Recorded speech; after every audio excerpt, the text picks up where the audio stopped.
அது கொஞ்சம் ஜாஸ்தி ஆயிடுச்சு. ரொம்ப ஒரு மாதிரியா இதுவாயிட்டேன்.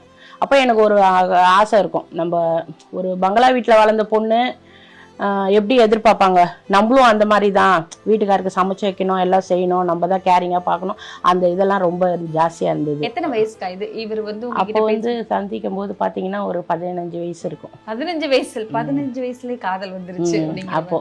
ஏன்னா யாரோட சப்போர்ட்டும் இல்லாமல் அப்போ இருந்தது. பாட்டி மட்டும் வருவாங்க, மாதம் மாதம் வருவாங்க, என்னை பார்த்துட்டு அங்கேருந்து வேர்க்கடலை கடலை உருண்டை இதெல்லாம் எடுத்துகிட்டு வந்து கொடுத்துட்டு போயிடுவாங்க. ஒரு நாள் தான் இல்லை, அம்மா வந்து நான் பிறந்து 2 நாள்லேயே இறந்துட்டாங்க. நான் அம்மா ஃபேஸ் பார்த்தது கிடையாது. அதனால அந்த திடீர்னு ஒரு அட்ராக்ஷன், அது அவர் அந்த கேரிங் எடுக்கும்போது நம்மளுக்கு வந்து புதுசாக இருந்தது. சரி இவரு நம்மளோட இதுவாக இருக்கா, நல்லா இருக்கும் அப்படின்னு சொல்லிட்டு பேச ஆரம்பிச்சிட்டோம். பேசிட்டு அது ஒரு 16 வயசில் கல்யாணம் ஆயிடுச்சு. 20 வயசில் தான் தம்பி பிறந்தான். 16 வயசில் கல்யாணம் ஆகும்போது ஃபேட்டாக தான் இருப்பேன். என்ன ஒன்று ட்ரெஸ் நார்மலாக தான் பண்ணுவேன். அப்போல்லாம் எதுவும் இதெல்லாம் கிடையாது. வேலைக்கு போகிறது வருது அப்படி தான் இருந்தது. அப்புறம் கொஞ்ச நாள் சொல்லாமல் இருந்தோம், அப்புறம் சொல்லிட்டோம்.